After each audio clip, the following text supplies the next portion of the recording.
Good morning, everyone. Hello, I said good morning. That's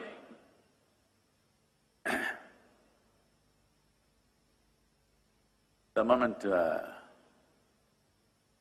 we are born as human beings, life has become very complicated. If you had come here like any other creature on this planet, stomach full, life settled. Once you come here as a human being, stomach empty, only one problem. Stomach full, 100 problems. Because what you call as human is not going to be settled by fulfilling your survival needs. If you had come like any other creature, survival would fulfill your life. Eating, sleeping, reproducing, dying one day would be a complete process. Once you come as a human being, all these things you have to do, but only when survival is in question, it means something to you. Once it is there, it means nothing to you. Because what is human kicks in only after your survival is taken care of. So, what is this whole thing? In the evolutionary process, we are supposed to be on the top of the pile on this planet. If you look at this topmost creature on this planet, also the most miserable creature on the planet. Every other creature, if their survival requirements are taken care of, they're just quite okay. Maybe they're not ecstatic, but at least peaceful. But today you see, human beings, even the so-called spiritual leaders unfortunately, are saying peace is the highest goal in your life. Just now somebody asked me, how to attain ultimate peace? Spiritual leaders are going about teaching peace of mind is your goal. Such people will only rest in peace. It'll only happen when they're dead. Till then it won't happen.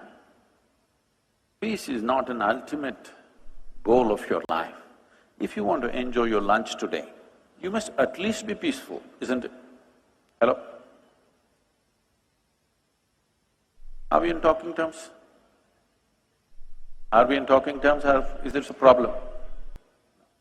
Is it true, if you want to enjoy your lunch, if not joyful, at least you must be peaceful? If you want to enjoy the people in your home, if you want to enjoy the people at work, if you want to enjoy the process of work, at least you must be peaceful, isn't it? So is this the ultimate goal of your life or is this the most basic requirement in your life?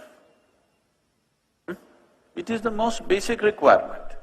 Now this basic requirement has become impossible for a whole lot of people because most people are in a constant state of mental diarrhea. Yes. They think it's intellectual. There's nothing intellectual about it. You lost control over the faculties of your mind. Yes or no? Is there something intellectual about always buzzing with thoughts? No. You just lost control over the fundamental faculties of your mind. And you think it's intellectual because there are a whole lot of people around you in the same condition. Now, whether it's your body or your mind, if I want to use this hand, it moves, otherwise it sits down here. This is a useful hand. Suppose my hand is jumping around all the time, would look ridiculous or no? You must talk to me. Those of you in the darkness, I don't know, they've set the right kind of lighting for you, I'm being blasted. That's good. They've set the right kind of lighting for you to doze off. I don't even know what they say, oh, that's nice. Somebody's very responsive out there.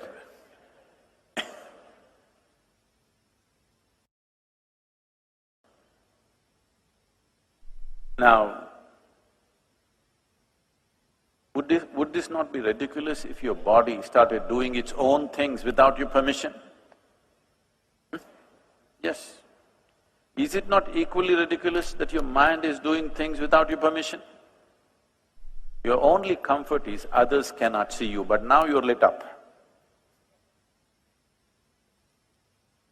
Sitting in the darkness of your mind, you think others cannot see it. No, if they pay enough attention, they can see it. Yes? So, if we want to live a sensible life, forget about a spiritual life, forget about some phenomenal life. If we want to live a sensible life, at least being peaceful and joyful is a basic requirement, isn't it? To just live sensibly, I'm saying, not to live some phenomenal life. But that is not happening to over 90% of the humanity because we've taken wrong steps and we think we can fix it by fixing the whole world. Today, whatever we are doing, there are many ways to look at this, but one aspect of everything that you're doing is in pursuit of your happiness, isn't it so? See, first we must decide here, who is the yogi, all right? If you think you can just stare at me like this, I have a very long practice. I can sit like this for the next 2 hours without batting an eyelid. Hello? We're talking, all right? Is it true that if your body and your mind took instructions from you, naturally you would create utmost pleasantness for yourself? Yes or no? If unpleasantness is happening, obviously your body and your mind not taking instructions from you. This out-of-control state, you're giving it all kinds of names. If you were given a choice for yourself, pleasantness would be the choice, highest level of pleasantness, isn't it? What you want for your neighbor may be debatable, but what you want for yourself is clear, isn't it? Pleasantness means what? If you're pleasant in your body, we call this health. If it becomes very pleasant, we call it pleasure. If you're pleasant in your mind, we call this peace. If you become very pleasant, we call it joy. If you become pleasant in your emotion, we call this love.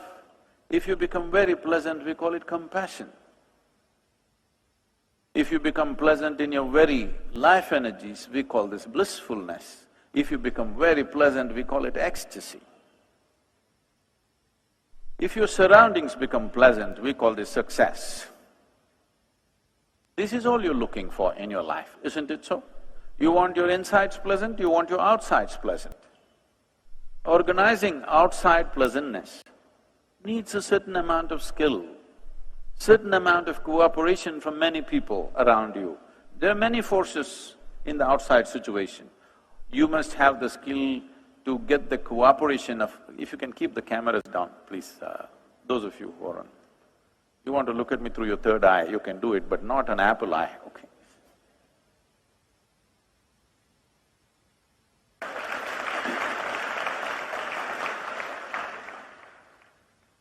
To create external pleasantness, it's a certain level of skill. People may not cooperate, situations may not cooperate, many forces in the nature may not cooperate sometimes. But to create inner pleasantness, there is only one ingredient, you. Only one inside of you? I'm asking you. Only one? Nobody else? No, because there's a whole lot of spiritual jargon happening, my ahankara, my atma, my paramatma, everything inside. See, if there are more than one person inside this body of yours, either you're schizophrenic or you're possessed. You either need a psychiatrist or an exorcist. So I hope it's not the case. Just you, right? Just you means easy. If you are willing, nobody can mess with this. Yes or no? You want to create pleasantness in your home, your family must cooperate. they never cooperate 100%. Yes or no? They cooperate, but never 100%. Have you found one person in your life, your husband, your wife, your parents, your children, your friends, your partners, anybody, have you found one person in your life who is 100% the way you want them? No, not even your dog. No? Because these days they do their own thing, you know. Not one person in the world happens 100% the way you want them, but that is not the problem. Nobody has happened 100% the way you want them. It doesn't matter. Nobody ever happens 100% the way you want them. Even if there are just two people in the family, it never happens 100% your way. You should not expect that. If it's happening 51% your way, you have the controlling stake. Just shoot for 51%. If you shoot for 100%, nobody will live with you. Yes or no? If 100% your way, nobody is going to live with you. 51% your way is a good ambition. If you achieve that, you're doing great. But within you, only one ingredient, just you. This person must happen your way, isn't it? Yes or no? This one person must happen your way. If this person does not happen your way, you're a lost case.